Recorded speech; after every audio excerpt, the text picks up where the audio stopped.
The Proton Saga, the bargain option in Proton's range and arguably the best car Proton currently makes, excluding the X70, of course. Since its relaunch back in 2008, the Saga has been a dependable and most importantly, an affordable car for the masses. But for 2019, Proton has given this car a thorough facelift, has given it new looks, some added interior kit, and a brand new gearbox, but more on that later. Right now though, we're in Proton COE showroom. Ipoh is right around there, that's 300 something kilometers. That's a pretty far drive, so let's get started.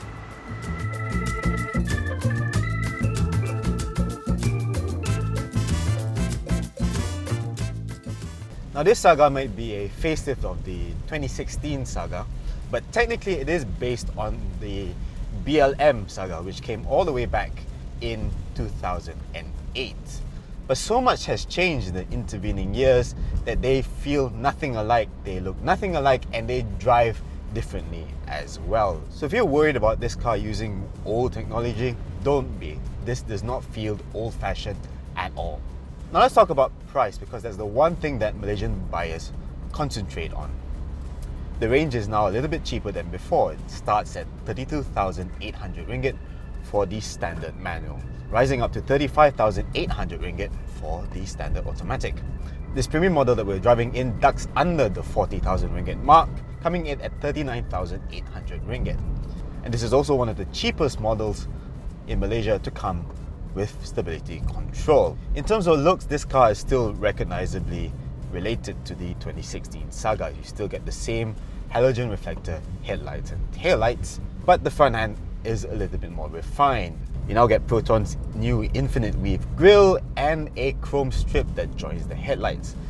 The bumper is also sportier, more aggressive, and it just ties in the look with other new Proton models. Now as for the rear, the badge at the back has been replaced by a Proton script. And yes, a lot of you have been commenting about the rear bumper of this car with the fake air vents and the large rear diffuser looking a bit like some of the more recent Mercedes models. But you have to remember, BMW has also gone down that route with its G23 series, so Proton's not alone here. The 15-inch wheels that we have on this car is the same size as before, but they are of a new design. It's got a 5 twin-spoke design and a two-tone finish. Now I also want to talk about the doors because it shows the lengths that Proton has gone to improve the Saga. Now the company says that it has improved the door closing sound, and having tried it, I can agree. It feels a lot more solid than it was before. Now as for the inside, there's no hiding the fact that this car now comes with the floating center display. This 7-inch touchscreen runs an Android infotainment system, but unlike the one in the Iris and the Persona, this isn't the GKUI based system. The interface is a little bit different, and you also don't get the High Proton voice command system. Still, it's a pretty decent system. All the functions are where you expect them to be, and the system is fairly quick and snappy in its functionality. The instrument cluster is also new. It's borrowed from the facelifted Exora, and you get nice, clean, legible dials. The multi-info display is also much bigger. It's not a color screen like there is on the Iris or Persona, but it's still very clear with big numbers, and you can now access your fuel consumption readout over here, so that's a big plus. Proton boasts about this car's tilt-adjustable steering, which the Proda Bezza does not have. However, even in its highest setting, it's still mounted too low. So, even though I am of fairly average height, I can't really see the top of the dials. However, the seats, while they are placed pretty high up, are fairly supportive. And for this year, the premium model gets this really nice denim-like upholstery, which feels very good. Up here, you also get tri-cord upholstery and a new LED map light panel. No prizes for guessing which car maker that comes from, but it works well enough and it looks pretty good, so thumbs up. As before, this car is pretty spacious, both at the front and at the rear, and the boot is also of a decent size at over 400 litres. However, you do only get a folding rear bench, not the split folding benches that you have on other models. This car is also fairly well equipped. No, you don't get keyless entry that you only get on the Iris and above, but all models do come with Bluetooth connectivity, although I should mention at this point that the standard models get a new design for the head unit. It still uses this panel, but it's not a touchscreen, but it is touch operated, so good luck trying to reach those buttons while you're driving. As I mentioned before, the premium model gets stability control, but the most important thing, thank you Proton, all models now get ABS as standard. This was previously omitted on the standard model. Of course, this car comes with dual airbags as standard and a 4-star RZ NCAP safety rating. So with all the formalities out of the way, how is this car like to drive? And yes, we know what you guys are asking for. This car no longer has a CVT, it now has a 4-speed torque converter automatic transmission.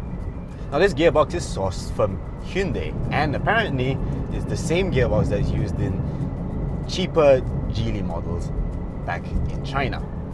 Now this gearbox feels just like any other 4-speed automatic. Put your foot down and it responds fairly quickly, but the gear changes themselves are fairly slow. Also, as it only has 4 speeds, it does hold on to the gears for a very long time, and that means a lot of revs before it decides to change up. Also, the lack of ratios means that the revs are pretty high when you're cruising along. Right now I'm traveling at around 110 kilometers an hour and the revs are around 3000 RPM. The engine is the same 1.3 litre VVT engine making 94 horsepower and 120 Newton meters of torque. Now those aren't massive figures, so as you would expect, this car isn't exactly fast. When you're overtaking, for example, the car does struggle a little bit to get up to speed, but in most other instances it does keep up with traffic fairly well, and at this price I've got no complaints. Proton says that it has improved the refinement of this car, and I'm happy to report that that is definitely the case. No, you're not going to get the quietness that you find in the X70.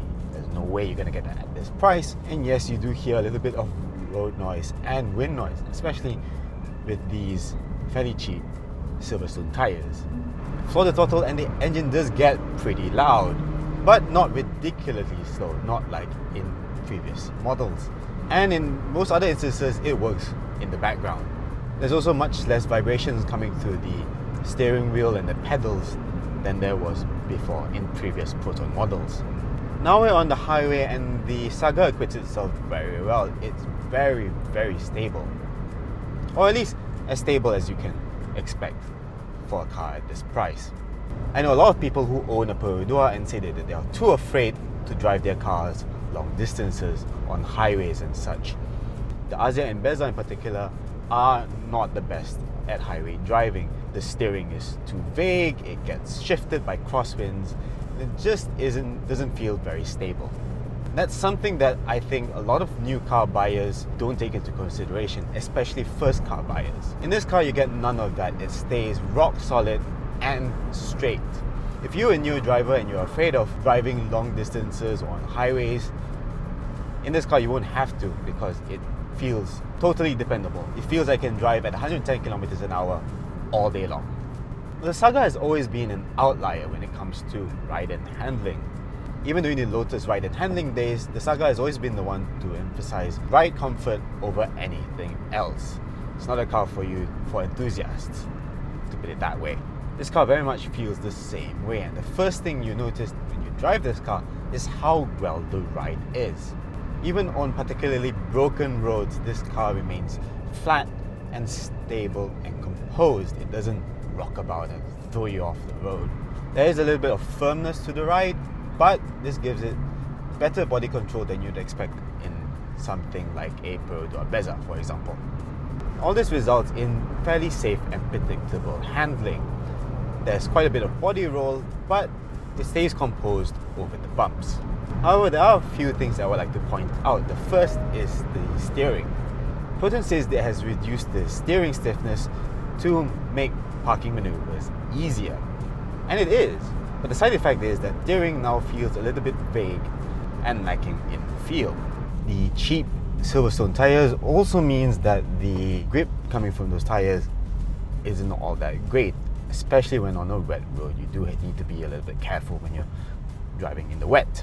As for the brakes, Proton says that it has added the larger brakes from the Iris and Persona. Both the disc brakes at the front and the drum brakes at the rear have been made larger. Now this may have improved stopping power, but what that doesn't do is give you a really positive pedal feel. The middle pedal is a little bit soft and there's quite a bit of dead travel in the first few inches of the pedal travel, so it doesn't give you a sense of confidence. But once you push it down far enough, you do realize that there's quite a bit of stopping power to be had. So in actual fairness, it is plenty safe. Now we've driven to a bit of highway and quite a lot of twisting B roads with a mix of heavy and light throttle, and we're now averaging 7.2 litres per 100 kilometers, which is not great, but it's okay. It's usable.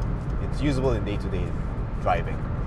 In a way, it's a little bit of a shame that while the Saga was the first car to come with a CVT, the FLX a few years ago, this car is where the CVT has met its demise. It started the company on a development path that led into turbocharging, and it would have led to eventually completely new engines with direct fuel injection. Of course, we all know that's not exactly how it panned out. But under its partnership with Jlee, Proton has stopped going down this rabbit hole that may or may not have resulted in cars that were world-beating. Instead, it has stuck to a tried and tested formula, an automatic gearbox, and it has created a car that returns to the Saga's roots as being solid and dependable. Sure, it's a shame that Proton is going back to a technology that it used before, but then again, I don't think buyers in this price range want a lot of complicated technology on board. What these buyers want is a simple, everyday runabout that they can rely on day in, day out. A car that features a lot of equipment that you can't find anywhere in this price range. In that sense, the Saga is a very successful new product. This car is good looking, has a lot of kit for the price, is fairly spacious, and it's very, very comfortable, and all for the price of under 40,000 ringgit. I think it is a very, very good bargain.